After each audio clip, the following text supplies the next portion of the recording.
Welcome back to Gold Derby. I'm Christopher Rosen. I'm joined by Joyce Ning. Joyce, we've been so busy this week. You've seen so many movies. I've seen so many movies, and I still have multiple movies left to see this week. We're recording this on Thursday. Today's the only day this week where I'm not seeing a movie. So incredible stuff, which means you've actually seen so many of the things that we've actually now have. I know. We've both seen the things. So we're gonna start with Dune, which came out last week on HBO Max in theaters. Did really well in theaters, surprisingly, seemingly a large format success in IMAX. But for us, Joyce, what do you like? We talked about this before. Below the line, Dune, I feel like is going to get. My take is that Dune is going to have the most nominations of any movie this year. After seeing it now, what do you think? Yeah, I don't think that would be a surprise to anyone. And I think even like way before, even like last year when it was supposed to come out last year, a lot of people were forecasting that. And now having seen it, like I'll be like, yeah, sure, it could get like 10 or something. I don't know. Is that weird? I'm not even like calculating in my head. I think you're right. So like basically it would be best picture, best director. I got both of those so far. Yes. Those are not below the line. And then we've got every tech category. And according to our experts' odds, seemingly agreed. Cinematography, it's predicted to win. Mm-hmm. Greg Fraser, cinematographer. Let's see. Moving on to best costume design, it's in there in fourth place. I actually think, and seemingly a nominee for sure. Best production design, it is in, I think first. Editing is in second. So there you got those. Sound, score, we don't even have yet. It feels like that's in there. Oh yeah, like the score is one of like Hans Zimmer's best ever, but like that's one of the shortlist categories. So and visual effects, the shortlist, yeah. So like I did like the below the line categories last week. I think I don't know what time it is, but too many like before the movie came out, and I think I put Dune in like first place in like 4 of them already. Right. So. I it's hard to imagine it not getting like a multiple nominees and multiple wins. Honestly, like I think it could win sound for sure. I think it could win score because I think, like you said, it's one of Hans Zimmer's best. It's so good. I know it's a shortlist one, but it's really good. I just love that score. It could win visual effects based on like the competition. Cinematography apparently is very high up there. Sure, I could see that winning. I mean, that's like multiple ones. And then, I think there'll be a big push for Denis to win best director, though I don't think he will because obviously Jane Campion is still like very far out in front. I could see it being like a, Alfonso Cuarón Gravity type situation where it's like, oh, it's like a big moment for a technical achievement, and maybe it wins there. I mean, that's like 4 or 5 Oscars right there. Or do you think it'll be like a Lord of the Rings situation, and like they'll wait until like part 2 to give it to him? I was thinking that. I don't know. I don't think so, but maybe. So obviously this week they announced part 2. It's a funny thing when you watched it and then when I saw it, I'm to humble. I saw this months ago. So You're just so ahead of the game. Such an influencer here. No, but I saw a while ago and it was like I had no idea about anything about Dune. I never read it, never saw it, never had any interest in it. I understand it's like the foundational text for like most of the science fiction stuff that I grew up liking, like Star Wars and all these different things that just like I've never read the book either, so boldly rip it off. Game of Thrones, like it just rips off everything that is popular has basically ripped off Dune, it seems. But still, I never saw it, never read it. And I was watching it and I was like, wow, this is a really long movie. And also like a lot is happening. And I'm very curious to see how they're going to wrap it up. And then it just ends in the middle of the movie. And I was like, I hope they come up. I was of two minds. I was like, wow, I really am curious to see how this pays off because it ends. And I don't even know if you could spoil Dune, like we said, because the book is like 50 years old, 60 years old at this point and whatever. But like it ends with like Timothée Chalamet's character, like finally like at a point where he will kind of maybe ascend further in his journey. Right. Like it's like he's gotten through like the first half of the movie. It literally ends with I think Zendaya's character saying, this is only the beginning. And then it just ends. Well, first he also says desert power. Desert power with the sandworms. We're going to ride some sandworms in the second one.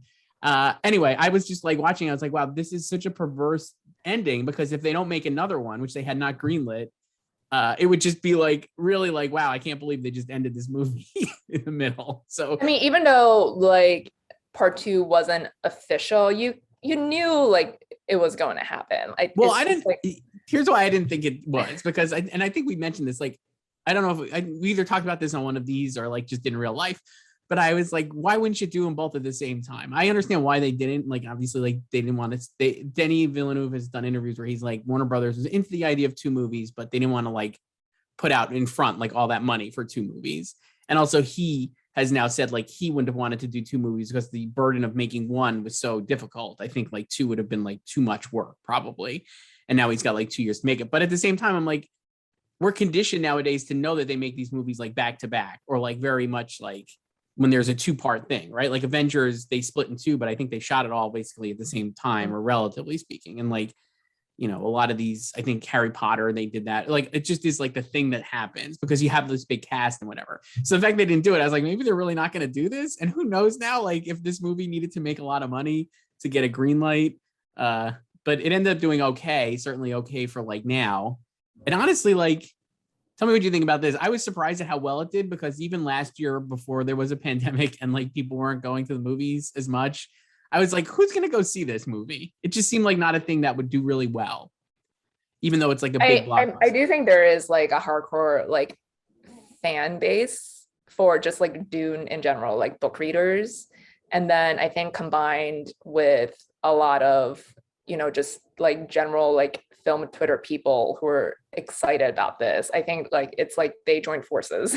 I guess so. And then it's like, you know, the theatrical experience and everything. And right. So I think it was helped by that. And I don't know like how many, like I feel like it could be like maybe like front loaded and like opening weekend, because it's like the hardcore stands are gonna go see this opening weekend and support it. So I don't know about the legs. I agree. And you can watch on HBO Max. So I watched on HBO Max, and I enjoyed watching on HBO Max. I don't need to go to the theater to see this. I would say like I mean, based on like historical, there's not a historical precedent here, but based on how other movies have performed when they're, and people might be listening, this is like really in the weeds, but I'm like, it seems like the movies when they are released at home and in theaters, the second weekend, when you'd have people who maybe didn't go the first weekend or didn't want to watch, if it was a normal movie, they'd be like, oh, I guess this movie is pretty good. Right? If you were on the fence to see Dune and then you didn't go the first weekend and it was only playing in theaters, you would be like, oh, people seem to like it, I guess I'll go check it out. Now you're just like, oh, people seem to like it, I'm just going to watch it on TV because I have it available to me. So like usually like the movies drop precipitously in the second weekend. So I could see that happening for Dune as well. But now that they greenlit a sequel, who cares, I guess? And they're just going to say like, you know, it's existing. Yeah, and it's not like the views on HBO Max don't count for anything. So right. It's just like, we don't know the exact numbers because they don't release anything. They just like tout something like, oh, it's the most watched, like whatever on like one day this week. Right. And I mean, I feel like people who would not watch it have probably watched it. That's the other thing. That's the one. I like going to see things in theaters, but I'm like, the one nice thing about this is like my in-laws watched Dune on HBO Max. I'm like, they never go to the movies. They would have never watched it in a million years. They maybe would have watched it like a year from now if it was on HBO. But they would not have watched it like the opening weekend, but they did because it was. Yeah, like I think it's just, you know, like especially with the pandemic, like I don't think you should be bullying people to see this in the theater when they have the option of watching it at home. Sure. And also like I don't believe that like a film loses its inherent value just because it's not seen in a theater. Because if you think about it, we watch more movies at home than in our entire lives than we do in a theater, because we watch our favorite movies at home. We discover old movies like at home, like movies that were released before we were even born. We watch it at home. So I don't understand this whole, like, obviously watching in a theater is a grander experience. Right. But watching at home is completely fine. And if you can't appreciate a movie at home, then maybe the story wasn't good to begin with. So that's fair. I would say with Dune though, I was glad I saw it in the theater. That's what I would say. I was happy to see that one in the theater. But again, I saw it months ago because I'm so cool, Joyce. Very. Yeah, you're so cool. And so, now it's going to win 10 Oscars. 10 Oscars. No, but it definitely, I mean, so like even, it just seems like a lot of Oscar nominations, like definitely like 9 or 10 are in play easily, right? That's before. I mean, I assume Best Picture and Best Director are kind of like also in there. I don't think it'll just be below the line, because even if people don't like love it, I think with picture being a hard 10, yes, it like I don't think it's winning Best Picture, no, but no with 10 and it's not a sliding scale anymore, it could definitely get in there. Yeah, and I think Denis is like the director that people want to give a nomination to for whatever reason, right? Like he got a nomination for Arrival. It feels like this is like it's just like he's like kind of written in as like a nominee. And I think other directors really appreciate him as well, which probably help his case.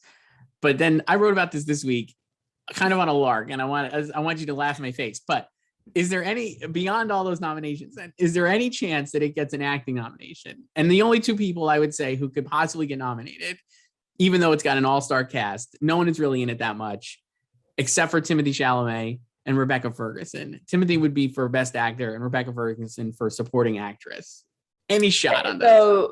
So you floated this last week in our column. Yes. And I basically said no, because, well, this was specifically about Timmy, and my argument still stands. Like, if Charlize Theron couldn't get in for Mad Max Fury Road, like I don't really see him or Rebecca getting in. Really, like, no offense to them, like, good job. And I mean, like, Rebecca's obviously supporting, but she kind of like faded away towards the end while like Timmy took over with the fight and everything. So right. But yeah, and I also feel like, even because I feel like this acting nomination discourse started over this weekend when it came out and people could see it. Mm-hmm. But if you think about it, in like the past couple months when the film was like screening and like all the reviews came out, like no one was like singling them out. Like even like Ben Affleck got more notices for The Last Duel. It's true. Than like either of them. I think the only person I saw maybe was like Ann Thompson. I think was like very enthusiastic about Timmy after she saw it. I think way back in August. But I will say that you could tell, like, I mean, they're gonna push. I mean, Rebecca has been like the most out front person, I think, in the cast. Like for like a lot of the, like, this is again maybe like overthinking it, but I'm like, a lot of the video interviews that they did and like TV interviews were Zendaya and Timothée Chalamet, even though Zendaya's in it for like 8 minutes. They gave Zendaya the Tom Hiddleston press tour treatment when he went all over the world for Avengers Infinity War and was killed off in the first 5 minutes. So yeah, incredible. So so she's not in it really. So the two of them were like all over the place. Obviously makes sense. Put them on TV. They're very photogenic and people like them. But then Rebecca Ferguson did most of the print stuff, I feel like. And like there is definitely like a, who's good, Rebecca Ferguson, and we like her type of thing going on. The funny thing is, I actually think the problem is that Best Supporting Actress feels like too competitive almost already, and I just don't know if she's going to be able to push through. I think if anybody gets a nomination from it, it would be her, because again, like the Lord of the Rings thing, right? It was like Ian McKellen was the only actor to get nominated for for Fellowship of the Ring, right? Yeah, right. And like obviously it's Ian McKellen and whatever, but like that is like the kind of part I think that gets nominated, and she is not. If she's not like the Ian McKellen of Lord of this, but she almost is, because it's like she's like the mystical whatever. I don't really know much of, like, I still don't even know what they are. She has some kind of like superpowers or whatever, right? Like I think she like needed like a really memorable moment as well. Like she's like very consistent throughout the movie, but like Ian was Gandalf. So it's like a little different. And it's like Lady Jessica maybe does not have Lady Jessica maybe not as much name recognition broadly as Gandalf, perhaps.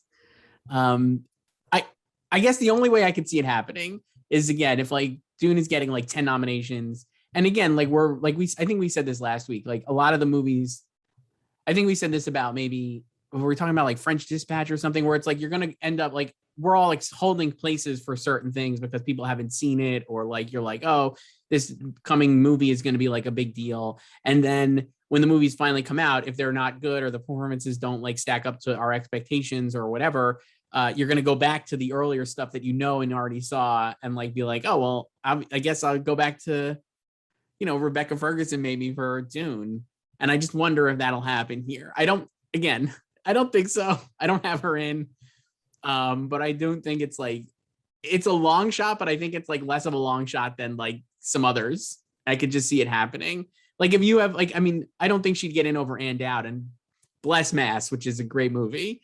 But I'm like, Dune with the power of the nominations, it's big, like just loudness and like cultural imprint versus like Mass. Is there a world where like that ends up just being like, oh, Rebecca Ferguson got in because like it's just such a popular or I mean, I would say thing. she probably has like as even a shot as like and no, just because of the visibility of right Dune. visibility. That's the word, Joyce. And then also like we've talked about before, and like what like my feeling about Mass is that like I thought like all four of them were great, and like before the movie had like come out, or like within the past month, like people have been talking more about Martha Plimpton, and when I watched it I was like, why was no one talking about Martha Plimpton? You were ahead of the curve on that one. I've noticed that a lot since we've talked about it, actually. Because like the whole conversation for like the last 9 months was like end out all the way, and like she's been in first place, and it's like it made you feel like she was like the standout like MVP when like all four of them were great. Right. And I agree. I don't disagree. The other, and just back to Timmy quick, best actor, we've got, Will and Denzel, Benedict Cumberbatch. Everybody's kind of got them like really strongly penciled in, almost in maybe going over in ink at this point. And then maybe like Peter Dinklage or Andrew Garfield or whoever else, Bradley Cooper. I could almost see Timmy making it in the same way that like you had like Leo getting in for Titanic, kind of just like, but like Leo didn't get in for Titanic. Well, yes, that's true. That's true. So not getting in like Leo. Titanic. So I can almost Leo can get in over Timmy for Don't Look Up. Yeah, well, Timmy's not probably in Don't Look Up very much, and he's not in French Dispatch very much either. But I don't know. I just was looking at it and I'm like, I don't know. He doesn't do it a lot in the movie, right? Like I don't think it's a bad performance. It just is like the character is like it's like Harry Potter or Luke Skywalker. You're not. Yeah. So like narratively, it's just like you're just like things just happen. It's like people talking, and then things happen, and it's like the characters themselves aren't the ones like directly like driving the action, really. Right, and it's a lot of stuff like happening to him. That said, I'm just like, I don't know, he's such a magnetic personality. Does he get in like on just like the fact that it's like Timothée Chalamet and people like him? I mean, I think if like the Academy were like his stands, like yes, but I don't like I just don't know if this is like the acting coattail nomination. And again, like if like Charlize, who had like Charlize was raves, yes, and a much bigger like emotional. I felt like a much bigger emotional arc, and like that character that year was not that strong either. And like she couldn't get in. Yeah, I guess the only reason I'm like not counting, I wouldn't cross off Timmy, is that like it's not a weak category by any means, but I'm like there is a world where those like after those top three it gets a little muddy, and like maybe the fact that he's in like the biggest nominee and the biggest like blockbuster best picture contender based on like what we've seen so far, at least does that like kind of push him in? I don't know. I do think he is someone who needs like he's not someone who could like stand or like get in on his own, because like I mentioned like last week, he was snubbed for Beautiful Boy, and he was literally going to be the sole nominee for that film because it like didn't go anywhere, and he hit all the precursors and then was snubbed for a like best picture coattail like really baity like transformation performance by Sam Rockwell as Bush in Vice, and it was like the reigning champion in that category. Right. So I think the advantage for him this time is that like Dune will be a bigger player, obviously. So he's not going to be a potential lone nominee. That I think that would be the big thing. And I mean, like you said, like it doesn't like, I don't remember. I like remember his scenes, right? But I'm like, I don't remember anything where I was like, I don't know. There's no like, there's no Oscar reel moment, let's say, right? Like, or like generic. Like, what would his clip be? I think his clip would maybe be the scene with Charlotte Rampling that's been memed to death, where he has to put his hand in. Yeah, he's doing a lot of acting, and that's. But like, I was like paying attention more to her.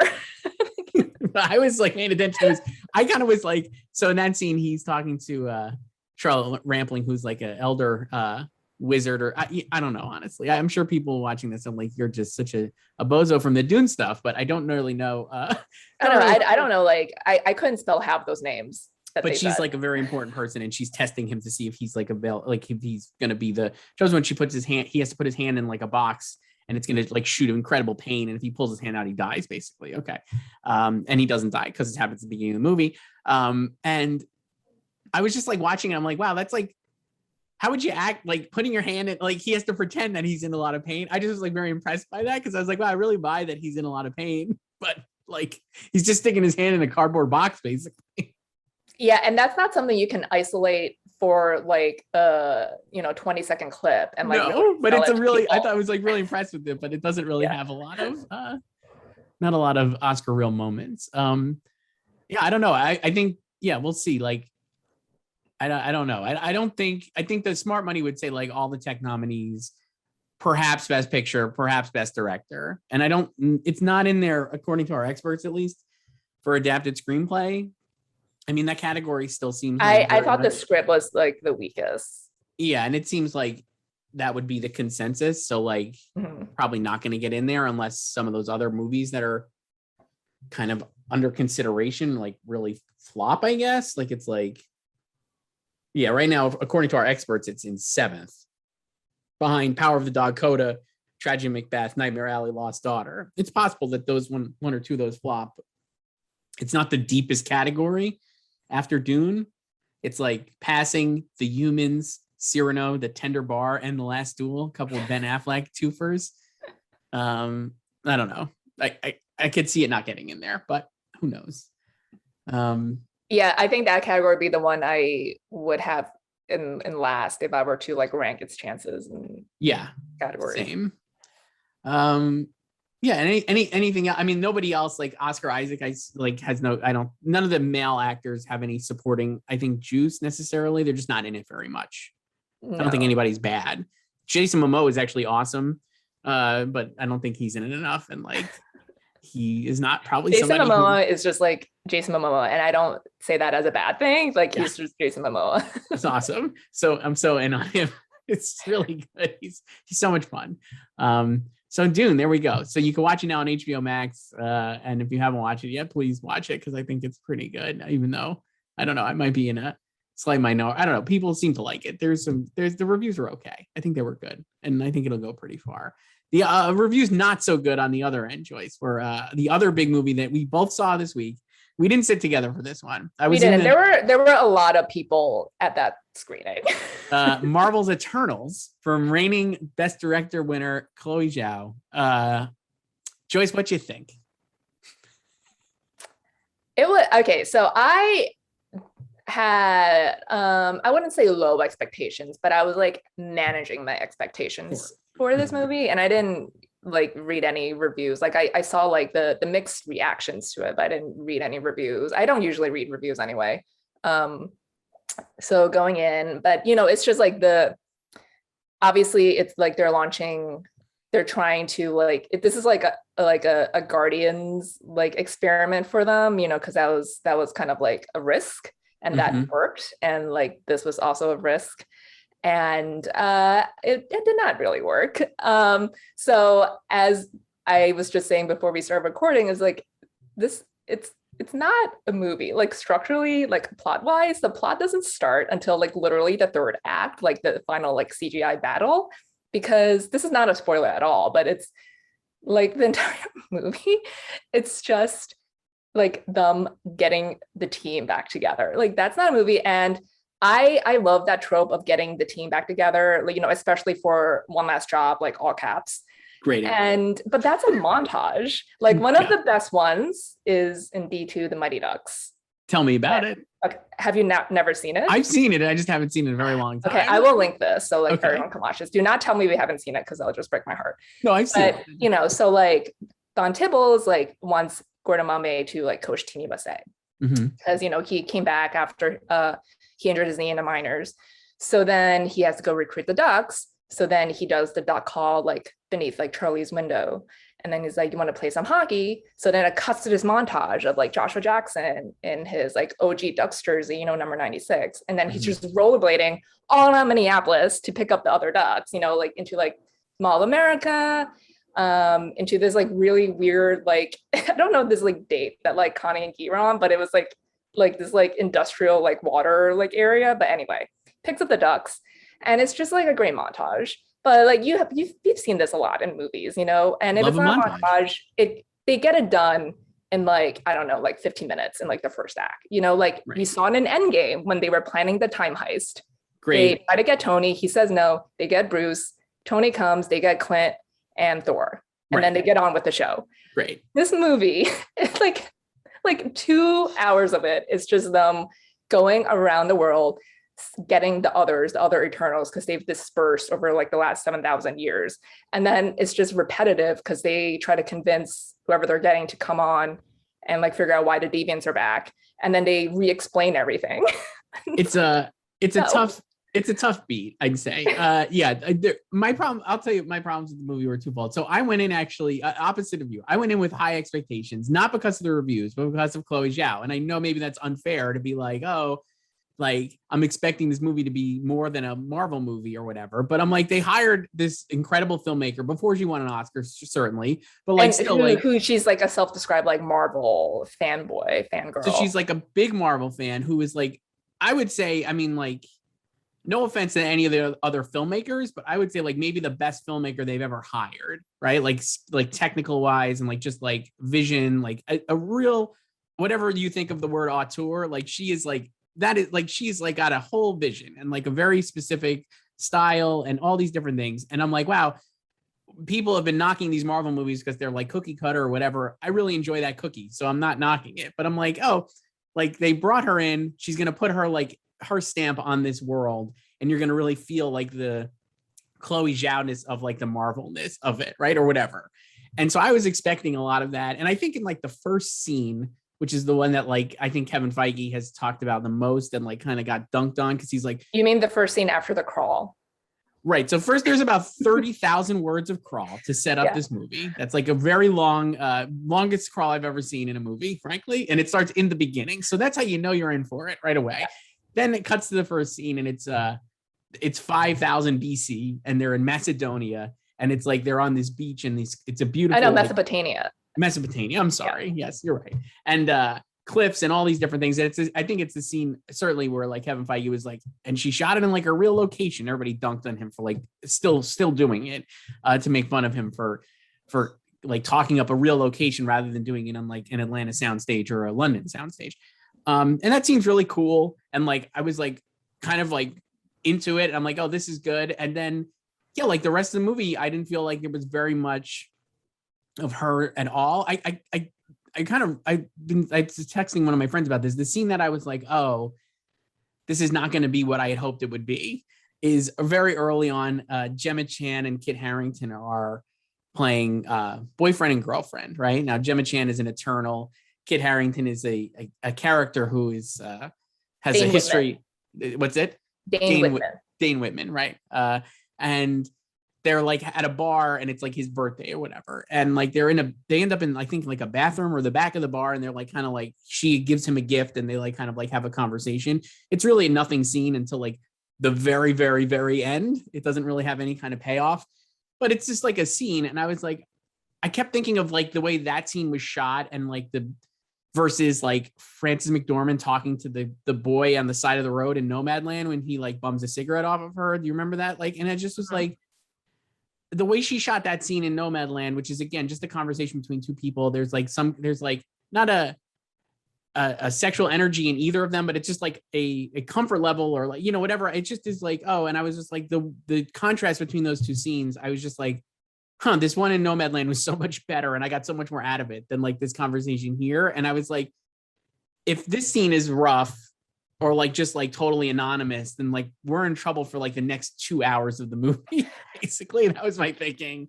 Like during the movie, I was like, oh boy, yeah, it just was like really. I don't know if it was not Chloe Zhao and she wasn't the best director the reigning best director champ, maybe I would have been like, it was fine, but I don't know. I think just because I was just expecting much more based on how they like promoted it and like her obvious skills. I was just disappointed, I guess. I mean, I think it were like or still are, I guess, like people who have like high expectations because of her. And I think there was always this like quote unquote fear that because like she's now in the Marvel machine, like she won't actually get to like be herself. Because we all know that like Feige, has his hands in like everything, so it's I won't even say like it's the movie's formulaic, because it's not like any other Marvel movie. It tries, but it's just not like a good end result, really. I think what you were saying is true too. It just is like, it's not even like beyond like the filmmaker, like beyond like how it looks or whatever. I'm just like, the story is just very much, it's just a lot of fits and starts. And it just feels like, I'm trying to think back, like, I don't know, not to compare it, like you compared it to like, I just think in Guardians, it just was like much more easier. It was easier to wrap your head around the characters. That's the other problem is I think just in the inherent flaw is that they're like gods, 1,000-year-old gods who have been on Earth forever. And like, it just is. Yeah. They've tried to explain away some things, and you really need to suspend disbelief.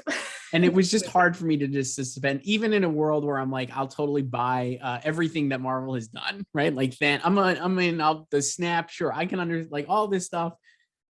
Yeah, but when you have like 1,000-year-old gods who have just been here under the surface, basically, or not doing stuff, or like, it just is like, it's just a harder pill to swallow. And I think like, I don't know how they like, at the end of the movie, no spoilers, but I was just like, how are they going to add these people, the Eternals, to the rest of what goes on going forward? And like, how is this going to be like, I don't know, how do they like reconcile what happened in the past and also what happens next with this group, and how do they fold them in? I just can't, I don't understand how. Yeah, like they try to like excuse some things away, like like in the trailer they have like the scene of like Salma explaining why they didn't interfere with Thanos. It's because like deviants weren't involved. They only interfere when there are deviants. Right.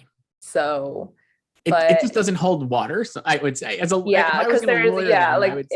you see the movie, there's like other like revelations in it. But I think like the other thing is like with Guardians, it was also like a smaller group, and like narratively, like you understood like what was happening, like everyone had a purpose, and like like their purpose here is to like figure out why the deviants are back, but they just take way too long to get there, you know. And then there's also 10 of them, and it's just, that's a lot of people, and we haven't met any of them before. So I feel like it would have like behooved them to maybe like intro like a couple of them in like phase 3, like they've done before with like previous new characters. I thought that too. And I also thought like maybe this is the case where it could have been a small prequel TV show or something, not to like denigrate the theatrical. They could have like introduced everyone in like a limited series. It's funny. I was on Twitter. I saw James Gunn saying that like before Guardians, they had talked about, they had done like short film, like Marvel one shot. Remember Marvel one shots? They used to stick them on the physical. R.I.P. R.I.P.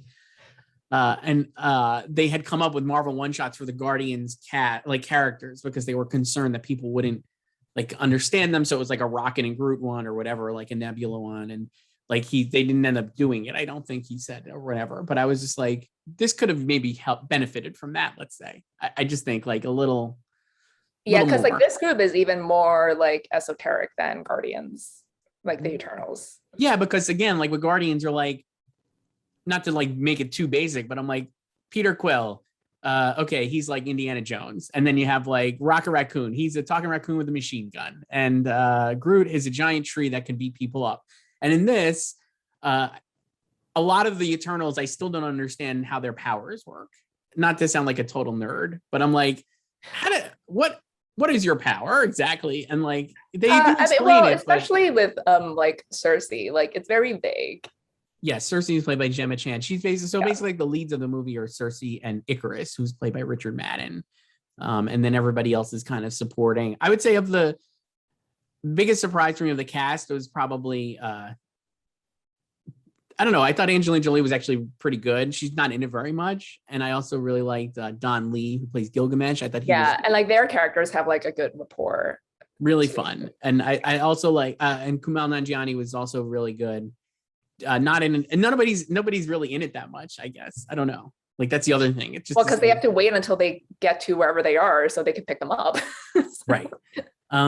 Yeah, I'll be curious to see. The reviews have been like, I'd say a little rough for I definitely think it's probably, who knows, but I'm just like, I'm sure when Kevin Feige was like, yeah, we got Chloe Zhao, who's this great filmmaker, and like, again, now off the Oscars, like, I'm sure they expected the reviews to be slightly better. I don't think it's its Rotten Tomato score is certainly like one of the lowest it's ever for Marvel. I saw this morning.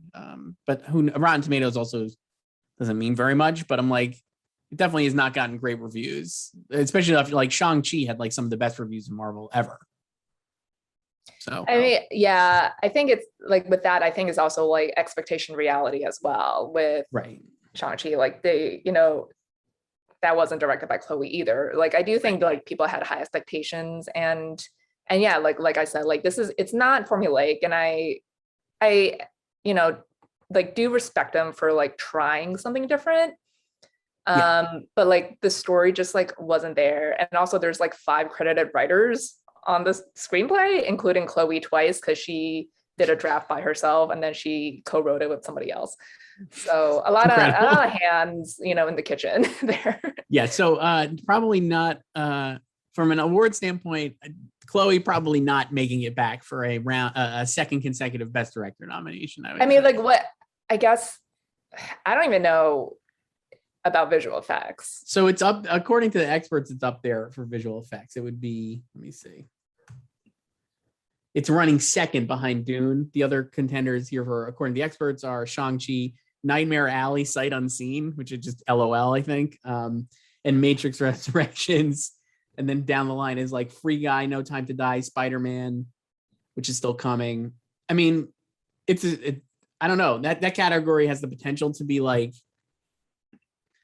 I don't know. I could see it. A lot of these movies are samey though. Like I was looking like Eternals, so much of the stuff at the end of Eternals. Did you watch Tomorrow War on Amazon? No. Chris Pratt.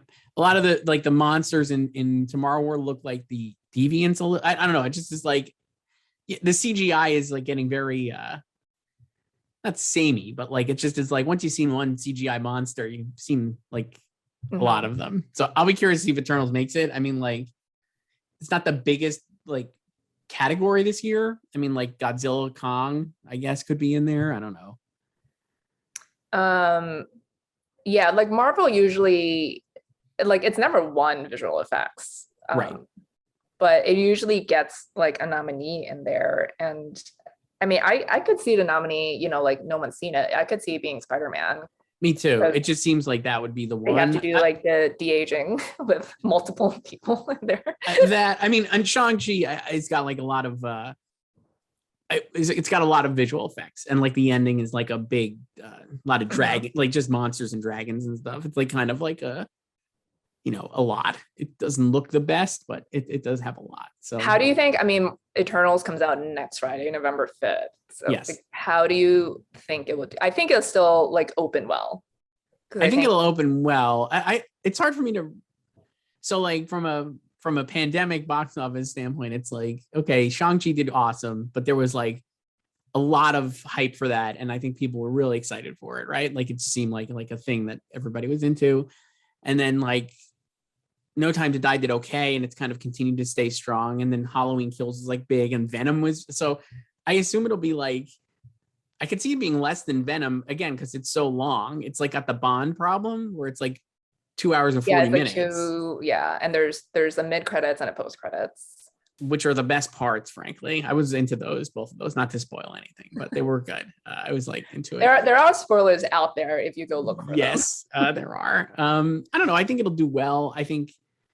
I don't even know it. It's hard to know what's even well anymore. I'm sure it'll be the big movie next week, and like everybody's going to go see it because I don't think the reviews matter. Like you were like, probably no, like Marvel is like somewhat like review proof, but I think like the reception just like critically to this might make them, I don't know, like maybe like take a step back and like, think about like what's next, or like is this like the limit of like, I don't know, their powers. I don't know. I don't even know what word I'm looking for there, but like I do give them credit for like trying something different and like trying to introduce these like new characters that most people are unfamiliar with, and it's not really tied to like the main MCU storyline.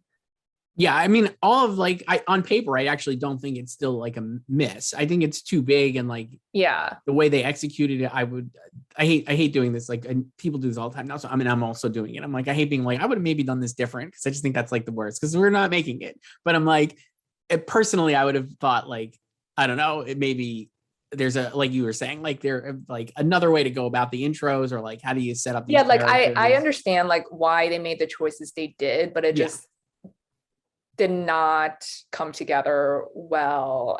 And then just like things should have just been edited differently and like cut together differently. So do you think so clearly like there'll be even no matter how there's no chance there won't be another one, I don't think. Like, I mean, even the movies that maybe were like not the best Marvel movies end up like with this like Thor 1 and 2 and so then like the Thor third one is the best one. Right. And then the Ragnarok, they kind of like reset. But even I'm thinking like, even like, so like personally, like I don't think that Doctor Strange or Captain Marvel really work that well either. Like this is, for me, Eternals was like in that range of like, personally don't love those origin stories. And I think there's like a lot of cool things in them, but the overall movies don't work. And so like, I think it's interesting that both Captain Marvel and Doctor Strange, the sequels are like seemingly doing, like they're adding other characters. They're like kind of like changing the focus a little bit. And I wonder if Eternals, will they be like, not like, oh, we'll stick Eternals with Guardians, because that doesn't even really make sense, but will they like kind of like, I don't know, will they like kind of retrofit some other thing, or like throw some other characters in there with the Eternals for Eternals 2? I have a heart, obviously we'll have an Eternals 2. I think they'll just definitely do it. Yeah. But I'll be curious to see what they do. Like what they'll, I mean, I'm sure they already have like phase 5 like planned out. Oh, yeah. So I have no idea what they're going to do. But do you think a corollary to that? Do you think Chloe Zhao comes back for a sequel? Nothing you say here is you could be totally change your mind. But. Right now, I would just say no. So, I mean, it also depends on like when they date it for. Right. So I think she's got a the next thing, or she earlier, like I think before the Oscars, or she was announced to be directing a Dracula movie. Yeah. So it's like she's going to have other stuff going on. So she needs to clear her schedule. Right. So it's possible she wouldn't come back. I was like trying to think like if this is like, I was like, oh, if she doesn't come back and this is like their filmmaker franchise where they're like, oh, like we want to hire like a kind of like a director with like some kind of style on it. Not that the other directors don't have style, but I'm like, I wonder who they would even replace her with, or who would, I couldn't even think of it, honestly. Like, I have no idea. It could be anybody, and especially because it could be set anywhere, I guess, right? If they're in space or here on Earth or whatever, I don't know. Yeah, and now with like the multiverse, they could like, they don't even necessarily need to be connected to like the main story, as long as you just say like they're in the multiverse. It's incredible. Marvel incredible. They can go anywhere they want. Yeah, it's incredible stuff. Yeah, I know. And then like, I mean, I do hope that like the sequel will be better, because now like they've like established who these people are, so like they got it out of the way, because I do feel like they felt like not pressure, but like they felt like the obligation to introduce all the Eternals, 10 of them again, too many people, like a lot of people there, and make you like try to connect with them. Like you get a lot of like backstory on all these characters, and like where they are today. So now like people are familiar with them, so like hopefully like that was just kind of like rough like baby steps to like establish the foundation. The one thing that was, before we wrap up, the one last thing I thought about this was like, oh, another thing that like people dunk on for Marvel is like when they're like in the preview press tour, like all that, the building up stage, they always are like seemingly picking other movies or other genres that this movie is like, right? Like, so it's like Black Panther, I was like thinking, like, I remember Ryan Coogler being like, yeah, we were inspired by like The Godfather. And it's like LOL, but also like I could see that when you watch Black Panther, right? Or like, like Parallax View for Captain America, Winter Soldier or whatever. And with this one, I'm like, they really didn't do a lot of that because it just is like you said, like it's hard to even describe like what it is, and there's no like easy reference point. Like it's not a heist movie, even though they have the montage of getting everybody back Oh my together. God, it should have been a time heist. Come on. And I'm like, I don't know, maybe like not to make it too simplified, but I'm like, maybe Marvel works best when they actually can just be like, this is going to be our blank movie, and we're going to just like put it in this box and then like do that movie. So like, you know, Black Widow was their Bourne movie, and it just is like, this is what it's going to be like. And you're going to watch it with those expectations, and you're going to walk away being like, pretty good Bourne movie, right? Or Shang-Chi is going to be like, you know, whatever. It's like, I want a lot like Black Panther, honestly, like same kind of like reference points probably you could have. I don't know. I'm like, maybe Eternals needed more of a box to be put in, maybe. And like with Chloe Zhao, I think they were like, we're going to go outside the box and kind of like blow up what we normally do. And maybe that it needed a little more to bottle the ends. I don't know. I don't know what happened. Yeah, I also feel like, not to say like she's incapable of directing like a big budget movie, because I think she can. And it's like, this is not like a complete turd or anything. Like No. it's fine. Yeah. It's just like it could have been better. And you know, like there are like parts of it where like it is like intriguing, and like you kind of want to see like what more she can do if like the story were better. But I was also thinking like, you know, like her resume, like her previous films, like they're very minimalistic. Obviously, they were all like indie films. And I was thinking like, what if she had directed Logan? You know? Like Logan would have been like really cool. And like, especially like thinking like of like the Dracula movie or whatever, it sounds like that is like similarly like Logan-y, where it's like a sci-fi Western, right? Like Logan is kind of like a Western, obviously. I mean, listen, we got Salma Hayek on horseback in a cowboy hat. So. Yeah, that was pretty cool.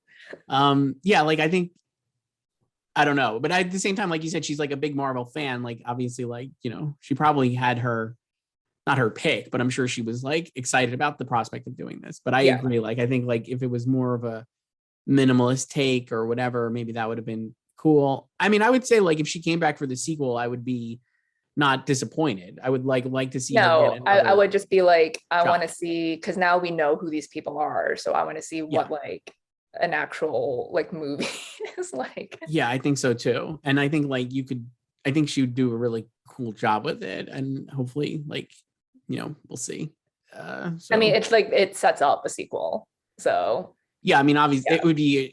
I can't even imagine a world where there isn't a sequel. It just is like they're going to keep making these movies forever, and like they didn't cast like all these really good people to not have them do another one. Yeah, and like the cast is like it's good. The cast is great. Everybody's really good. I really loved, like you said, like Kumail is great. Brian Tyree Henry I thought was good. I really loved Kit Harington. He's not in it very much, but I was like excited about it. I thought he was like very charming, let's say. He did his part, and then obviously the theater chuckled when he and Richard came face to face. So that was funny. And then another thing that made me laugh is that he has to say Cersei like 3,000 times. It's like, what are the odds that Kit Harington is in another thing where I mean, it's spelled differently. So. It's spelled differently, but it doesn't sound different. Yeah. So yeah, that happened. And like they were all good. Like I thought Richard did great. And yeah, like Angie and Don Lee, their relationship was good. And then like Kumal's like character Kingo, he has become, this is not a spoiler because he's talked about it, like he's become a Bollywood star. And then really fun. Yeah. And then he has his I think it was like his ballet turned, he kept like calling it a ballet. Yeah. So he's good. Really funny. Yeah. They have him doing, he was really quite good. And I was like, oh, again, not to like, I mean, I don't even know. The way Marvel works, you're conditioned to like think ahead and like also like, oh, I was like, boy, it would be so fun to watch like Kumail with like Tom Holland. I think their energy would be so funny, like really good together. It's like Spider, like I don't know how they would get Kingo and Spider-Man into like the same movie. The multiverse, obviously. Right. I was just like, I was like, oh, this would be fun. And like, yeah, I just thought like Aquafina, thinking of like Shang-Chi, I'm like, oh, getting like her in with like something, like it just is like, I think there's like a lot of the cast is like really good and like definitely the strength of the movie. But and I also thought the score was pretty cool. It was another Game of Thrones vet. Ramen. Yeah. Ramen, yeah. Yawadi, so that's right. really good. I was like, and the whole time I was like, this is like a little different from Marvel, and I wonder who the music is, because I really loved. Yeah, like I was just like, oh, I really love this, and it was like, oh, that's pretty cool. So yeah, good for. Yeah, they took a chance with this, and it wasn't a complete like home run, like grand slam. Right. And I guess the devil's advocate would be like, they're at this point they could take chances because it's Marvel. Oh yeah, totally. And I think people would be like annoyed if they didn't, because like that's always been like, an issue with like the critics of like the MCU. It's like it's the same movie over again. Like you said, like cookie cutter stuff, but it works. Right. I wonder if, like you're saying, like I don't think people like, I think I caution myself like trying to talk for like regular people, but I'm like, people are going to go see this movie and just be like, that was cool. Right. Like I think most people, I don't know, like people are going to be like, if like not, it's not like Nomadland was a movie that like millions and millions of people have seen, let's say, even though it won Best Picture and Best Director. It's like a smaller movie that, a lot of people haven't seen. And certainly many of the people going to see Eternals have not seen, right? They're going to have no frame of reference for Chloe Zhao, and less people have seen the Rock. You know what I mean? Like it's not like her films are widely watched. So I'm like, if you're just like going with like that without any kind of like expectations, like you were saying, or frame of reference, you're probably gonna be like, hey, that was a cool Marvel movie. I like the, I like the sword fighting and like all the laser eyes and stuff, and I had a good time. So I think people, like audiences, will probably be fine with it. I think critics maybe were obviously a little more like tough to please. Us in like the media will overanalyze everything. I don't know why, but we do. Yeah. Like so we'll like nitpick everything, but like just like some of my friends, like they don't care, like they just go see a movie and then they just forget about it, afterwards. Right. But like I think like the hope is like if someone sees this movie and they like really, really love it, like they'll go back and see what else Chloe has directed and maybe watch those. Yeah, so that's always a great way. Please go watch Nomadland. It was really good. So if you're watching this and still haven't seen it, Joyce, anything else before we head out? What else were we going to talk about? I think that was it, maybe. I don't know, but we have a lot to talk about next week. We could talk more about Eternals next week. When we can talk more about Eternals next week. We have to talk about Spencer next week. Spencer, which I finally saw. Great. We could talk a little about everything else coming. A lot of good stuff. You know what else I'd love to talk about? We didn't even talk about this. The Harder They Fall, which I saw, and is on Netflix next week as well. And I greatly enjoyed. It's a good. How's the Jay-Z song? So one of the problems is I honestly could not pick out any. There's like a lot of songs. Okay. There's a lot of songs, and I'm just like, I don't know. I'm like, I need this. I think the soundtrack comes out Friday. We're recording this on Thursday.